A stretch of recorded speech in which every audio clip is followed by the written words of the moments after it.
जय हिंद दोस्तों, एक नए ताजे एपिसोड में आपका बहुत बहुत स्वागत है। और इसके पहले कि एपिसोड शुरू हो, मैं आपसे गुजारिश करना चाहता हूं कि लाइक करिए, सब्सक्राइब करिए और बेल आइकन दबाना बिल्कुल मत भूलिएगा। शाहरुख खान का गाना है ना, बड़ा मशहूर, मैं रो या हंसूं, करूं मैं क्या करूं। खबर दुखदाई है लेकिन हंसी भी आती है। अब क्या हुआ, पाकिस्तान का एक सूबा है, एक स्टेट है, एक राज्य है खैबर पख्तूनख्वा, वहां पे एक हिंदुओं का मंदिर तोड़ दिया। ये दुख वाली खबर है। और हंसी क्यों मुझे आई, आप बोलेंगे साहब इतना संगीन मामला है, इतनी बुरी चीज हुई, आप कह रहे हैं आपको हंसी आ रही। हंसी इसलिए आ रही है कि पाकिस्तानी समझते हैं सब बेवकूफ है, सारी अकल सारा इल्म पाकिस्तान में, बाकी पूरी दुनिया तो बेवकूफ है। अब देखिए हुआ क्या, खैबर पख्तूनख्वा में एक हिंदुओं का मंदिर तोड़ दिया, डेसिक्रेट कर दिया, डिस्ट्रॉय कर दिया, तोड़ दिया। ये कोई नई बात नहीं है। पाकिस्तान में 400 से ज्यादा हिंदुओं के मंदिर आज तक वो तोड़ चुके हैं। किसी के ऊपर लोगों ने अपना घर बना लिया, किसी के ऊपर अपना दफ्तर बना लिया, किसी के ऊपर शॉपिंग मॉल बना लिया। और अगर बिल्कुल हिंदुओं को उनकी औकात अकॉर्डिंग टू पाकिस्तानी माइंडसेट दिखानी है तो साहब एक और काम करा उन लोगों ने। उन्होंने कई कई जगह तो टॉयलेट बना दिए मंदिरों के ऊपर।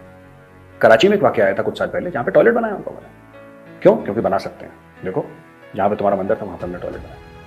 ये माइंडसेट है पाकिस्तानियों का, ये माइंडसेट है। अब मैं इस चीज पे आ रहा हूं, अब आप फिर सोचेंगे यार ये हंसने वाली क्या बात है। हंसने वाली ये बात है कि जिन लोगों ने मंदिर तोड़ा था खैबर पख्तूनख्वा में, उनके ऊपर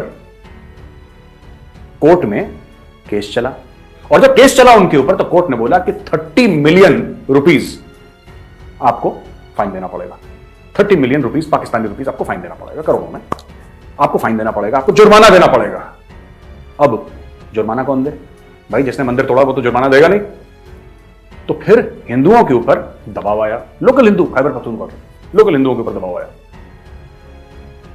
कि ऐसा कर देंगे वैसा। अब कर क्या देंगे ये मैं आपको बताता हूं। ब्लास्फेमी लॉ, यानी कि आपने कुछ इस्लाम के बारे में या इस्लाम के कोई भी प्रॉफिट के बारे में या आपने कुरान शरीफ के बारे में या आपने धर्म के बारे में कुछ गलत अगर चीज बोली है तो आपके ऊपर सख्त से सख्त कार्रवाई है, सजाए मौत है पाकिस्तानी कानून के तहत। और वो सजाए मौत मिलती किसी को नहीं है, लोग खुद ही मार देते हैं, उसको लिंचिंग हो जाती है। ये पाकिस्तान में 10 बार हो चुका है, कोई नई बात नहीं है। तो एक तो ये दबाव होता है।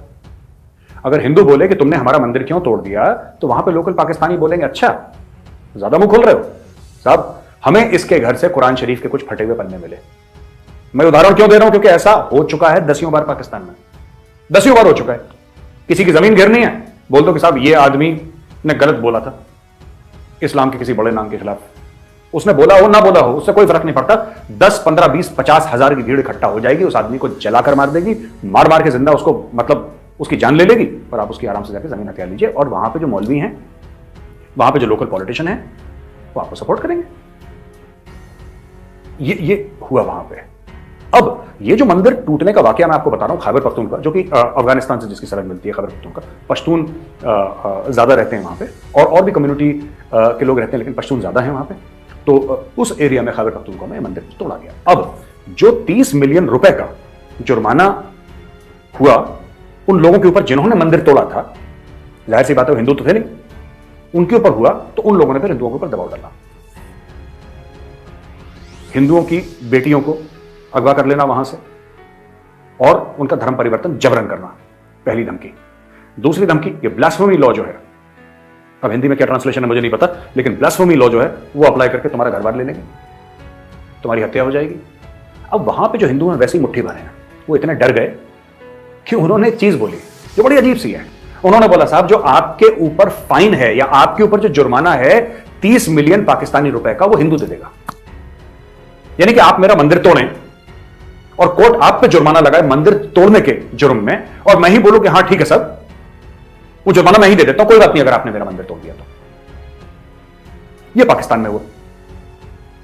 इसके पीछे एक दो और बातें। आपने कहावत सुनी होगी, मरता क्या ना करता, ठीक है।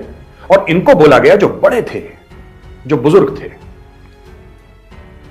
उन लोगों ने पाकिस्तान को बोला कि नहीं साहब, पाकिस्तान एक बहुत अच्छा मुल्क है माइनॉरिटीज के लिए, हिंदुओं के लिए बहुत अच्छा मुल्क है, और दोनों कम्युनिटीज के बीच में जो प्यार मोहब्बत जो है ना वो बरकरार रहे। आप भी एक मैसेज पास करें तो अच्छा यही होगा कि हिंदू जो हैं वो जुर्माना भर दें। यानी कि आप आए, आप मेरा सर फोड़ दें, मेरे सर में 50 टांके आ जाएं, आपने मेरा सर फोड़ दिया, किसी तरीके से मेरी जान बच गई। उदाहरण दे रहा हूं आपको दोस्तों, आपने मेरा सर फोड़ दिया, 50 टांके आ गए, आपके ऊपर केस चला कोर्ट में, कोर्ट ने बोला कि नहीं साहब आपने कातिलाना हमला करा, आपको 5 साल की कैद होगी। सर मेरा फूटा, कोर्ट ने आपको 5 साल की कैद सुना दी। मेरे ऊपर दबाव आया, ये कर देंगे, वो कर देंगे, ऐसा कर देंगे, वैसा कर देंगे। मैं कोर्ट के सामने गया, मैंने बोला माई बाप ऐसा है कि हां मेरा सर फूटा, कोई बात नहीं, लेकिन जो 5 साल की कैद आपने उस मुजरिम को दी है जिसने मेरा कत्ल करने की कोशिश करी और 50 टाके मेरे सर पे डाले, सर फाड़ के, आप उसको जेल मत भेजिए, उसकी जगह मैं ही जेल चला जाता हूं कि अगली बार वो दोबारा मेरा सर ना फोड़े। दोस्तों समझ रहे हैं? तो ये चीज पाकिस्तान में हुई। पाकिस्तान में ये चीज पहली बार नहीं हो रही है कि मंदिर तोड़ा गया है लगातार, पर हां यह बात पहली हो रही है कि जिसका मंदिर टूटा वही जुर्माना दे रहा है। पहली चीज तो सांप को दूध पिला के कोई ये ना सोचे कि सांप काटेगा नहीं, सांप का नेचर होता है जहरीला। जो लोग इस किस्म का काम करते हैं कि मंदिर तोड़ दिया, ये कर दिया,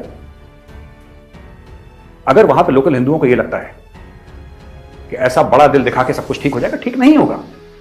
लेकिन मैं उनकी मजबूरी समझता हूं, वो करें तो क्या करें, वो करें तो क्या करें, फिर वो कुछ कर भी तो नहीं सकते, मार देंगे वो लोग, मार दिया है और कोई सुनवाई नहीं है। पाकिस्तान में हिंदुओं की जान की कीमत 0 है।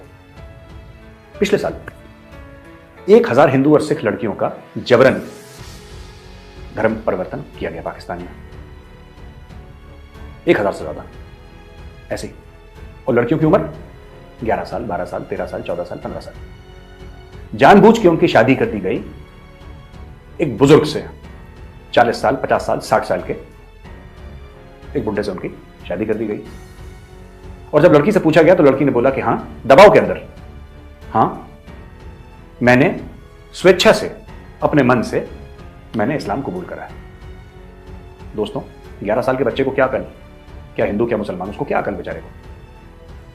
पर अगर आप ये बोल दें कि नहीं, उस लड़की को छुड़वा के वापस अपने घर ले जाओ और वापस वो हिंदू बन जाए, तो उसमें सजाए मौत है। पाकिस्तानी कानून के तहत, कुरानिक लॉ के तहत सजाए मौत है। यानी कि वो एक हिंदू लड़की को जबरन उठा के कन्वर्ट कर सकते हैं, उसको मुसलमान बना सकते हैं। लेकिन अगर उसके मां बाप ने यह बोल दिया कि साहब ये तो काम आपने जबरदस्ती करा है, उसको वापस हम हिंदू बनाना चाहते हैं, तो फिर सब तन से जुदा, सिंपल है। तो इस खौफ के माहौल में पाकिस्तान में हिंदू रह रहे हैं। दोस्तों हाल ही में वो सीए वाला मामला चला था। मैं एक बात कहना चाहता हूं, मैं धर्म वर्म के चक्कर में वैसे पड़ता नहीं, ना मैं कभी बोलता हूं, लेकिन इस चीज ने मेरे दिल में इतनी ठेस पहुंचाई कि मैं बोलने पर मजबूर हो गया। वरना आपने कभी देखा नहीं होगा कि मेजर गौरव आर्या ने कभी ऐसा वीडियो बनाया। लेकिन यार कभी किसी को इतना ज्यादा धक्का दोगे तो कोई ना कोई तो वापस धक्का देगा, और ये जो वीडियो है ये मेरी तरफ से वापस धक्का है, क्योंकि बहुत ज्यादा धक्के दे दिए। अब बस सीएए का कानून यह कहता है कि जो अन्य धर्म है वहां पे, नॉन मुस्लिम धर्म है, बांग्लादेश में, अफगानिस्तान में, पाकिस्तान में, उनको प्रायोरिटी दी जाएगी। उनके लिए एक शॉर्टकट बना दिया। जो समय था भारतीय नागरिकता का उसको आधा कर दिया और एक खास डेट फिक्स कर दी कि इसके पहले जो आया है वगैरह वगैरह, जो भी आप सबको पता है, डिटेल में नहीं जाऊंगा, इतना वक्त पहले लोगों ने बड़ा ऑब्जेक्ट करा कि साहब ये तो गलत है, ये ऐसा है, वैसा है। मैं आपसे पूछना चाहता हूं, जो इस वक्त पाकिस्तान में हिंदू है वो कहां जाए? आप कहां चाहते हैं कि जाके जिंदा हो, कहां जाके मरे, कहां जाके उसको जलाया जाए? क्या चाह रहे हैं लोग जो ऑब्जेक्ट कर रहे हैं सीए के खिलाफ? वो कहां जाए, कहां मरे वो, ये बताइए ना मुझे, कहां जाए वो? उसको तो आपने कहीं का नहीं छोड़ा। आपने बोल दिया कि ये जो है सीए ये बिल्कुल सेक्युलरिज्म के खिलाफ है। चलिए अगर आप कहते हैं, एकेडमिकली स्पीकिंग आप कहते हैं, मैं मान लेता हूं, चलो तो आप मुझे इसका सोल्यूशन बताइए जो पाकिस्तान में हो रहा है उनका क्या करा जाए। ब्लैक लाइव्स मैटर, तो बड़ा लोगों ने हैशटैग चलाया ब्लैक लाइव्स मैटर। अगर कल मैं ट्विटर पे एक हैशटैग चला दूं हिंदू लाइव्स मैटर, तो आप बोलेंगे कम्युनल है मेजर। मैंने कभी ऐसी बात ही नहीं करी, मुझे नहीं याद कि कभी मैंने, पर कभी कभी चीजें आपके दिल को इतना दुखाती हैं कि ये खुली गुंडागर्दी चल रही है पाकिस्तान में। ये बांग्लादेश में भी चल रहा है, अफगानिस्तान में भी चल रहा है। भारत सरकार को चाहिए कि जल्द से जल्द उन लोगों को यहां पे लाया जाए। और आज मैं एक चीज कहना चाहता हूं, यहां पे ऑलरेडी काफी पाकिस्तानी हिंदू हैं, काफी हैं, और लोग एनजीओज हैं, सरकार है, कुछ ना कुछ कर रही है उनके लिए। पर आज मैं कहना चाहता हूं कि जितनी मेरी औकात है, जितनी मेरी हैसियत है, मैं चाहता हूं कि कोई पाकिस्तानी हिंदू फैमिली मुझसे संपर्क करे, और मैं ये चाहता हूं कि मैं एक पाकिस्तानी हिंदू फैमिली की जिम्मेदारी लूं जब तक मैं जिंदा हूं। उनके बच्चों की पढ़ाई लिखाई, उनका घर, उनके बेटी बेटे की शादी, सब कुछ जो एक परिवार में होता है, जब तक वो लोग सक्षम होकर अपने पैरों पर नहीं खड़े हो जाते, और जब तक मैं इस दुनिया में जिंदा हूं, मेरे पास ज्यादा पैसे नहीं है, लेकिन हां, मैं इतना तो कर ही सकता हूं। मैंने कभी नहीं सोचा था मैं ऐसा वीडियो बनाऊंगा, कभी नहीं सोचा था, लेकिन इतना परेशान हो गया मैं इस बात को सुन के, ये जानबूझ के। और सोशल मीडिया पे जब मैंने ट्वीट करा तो पाकिस्तानी मजे ले रहे हैं। मैं सारे पाकिस्तानी भाइयों बहनों की बात नहीं कर रहा, कई हैं जिन्होंने बहुत ज्यादा कंडेम भी करा है, कई लोग हैं जिन्होंने बहुत कंडेम करा है, कई लोग बोल रहे हैं बहुत गलत है, और मैं उन लोगों को जानता भी हूं, और दिल से वो लोग ये चाहते हैं कि सब लोग अमन चैन से रहें पाकिस्तान में। लेकिन वास्ट मेजॉरिटी पाकिस्तान में ऐसे लोगों की है जो बिल्कुल एकदम रेडिकलाइज हो गई है, जो 24 घंटे हाथ में तलवार लिए घोड़े पर बैठे हैं और जिहाद का चूरन खा के तलवार घुमा रहे हैं कि इस काफिर का सर काटो तो उस काफिर का सर काटो। बात गलत है। और यही लोगों को जब जूते पड़ते हैं तो विक्टिम कार्ड प्ले करते हैं लोग, जोर जोर से। सबसे ज्यादा यही लोग होंगे जो घोड़े पर चढ़ के जिहाद करते हैं। मैं सारे पाकिस्तानियों की बात नहीं कर रहा हूं, मैं उनकी बात कर रहा हूं जो बच्चियों को पकड़ के, छोटी छोटी लड़कियों को पकड़ के कन्वर्ट करते हैं, 11-12 साल की लड़कियों को, राइट। लोगों को धमकाते हैं, ब्लास्फेमी लॉ का गलत इस्तेमाल करते हैं। वो तासीर था, सलमान तासीर क्या नाम था, गवर्नर था पंजाब का, उसको इसीलिए मार दिया। भाई वो तासीर था, वो भी तो मुसलमान था, उसने क्या बोला? उसने ये थोड़ा ना बोला कि ब्लास्फेमी लॉ नहीं होना चाहिए, उसने ये नहीं बोला। उसने सिर्फ ये बोला, sitting governor of Pakistani Punjab, उसने सिर्फ ये बोला कि ब्लास्फेमी लॉ का गलत इस्तेमाल नहीं होना चाहिए। आसिया बीबी हो, XYZ हो, ब्लास्फेमी लॉ का गलत इस्तेमाल नहीं होना चाहिए, उसको मार दिया जान से। और जिस आदमी ने, वो बॉडीगार्ड था उसका, जिस बॉडीगार्ड ने उसको मारा, उसका क्या स्वागत हुआ है भाइयों बहनों, क्या स्वागत हुआ है। जब वो कोर्ट में गया तो उसके ऊपर गुलाब के फूल बरसाए गए, और किसने बरसाए? वकीलों ने। यह हाल है। इसलिए मैं ये चाहता हूं, और मेरी गुजारिश है, मेरी दरखास्त है सरकार से कि ये जो भी CAA का है, इसको जल्दी करिए। ये लोग बहुत बुरे फंसे हुए हैं वहां पे। क्या बांग्लादेश, क्या अफगानिस्तान तो बिल्कुल ही घर, अभी बेड़ा ही गर्क हो गया वहां पे पूरा तालिबान के आने के बाद। और फिर क्या? Pakistan. This is an emergency situation and it requires an emergency response. मैं फिर कह रहा हूं, मेरे पास ऐसी कोई जमीन जायदाद, मैं कोई करोड़पति आदमी नहीं हूं, लेकिन हां, मैं इतना कर सकता हूं कि मैं एक परिवार का ध्यान रख सकता हूं। वो परिवार नहीं जो ऑलरेडी इंडिया में है, क्योंकि उनके ऑलरेडी वो एनजीओ से कनेक्टेड है। मैं 2-3 लोगों के संपर्क में हूं, वो ऑलरेडी एनजीओ से कनेक्टेड है। लेकिन अगर कोई फैमिली पाकिस्तान से इंडिया आती है, अगर कोई यहां पे बसती है, तो आप मेरे साथ संपर्क करिए। जो भी थोड़ा होगा मेरे पास, जो मेरा है वो आपका है। जय हिंद।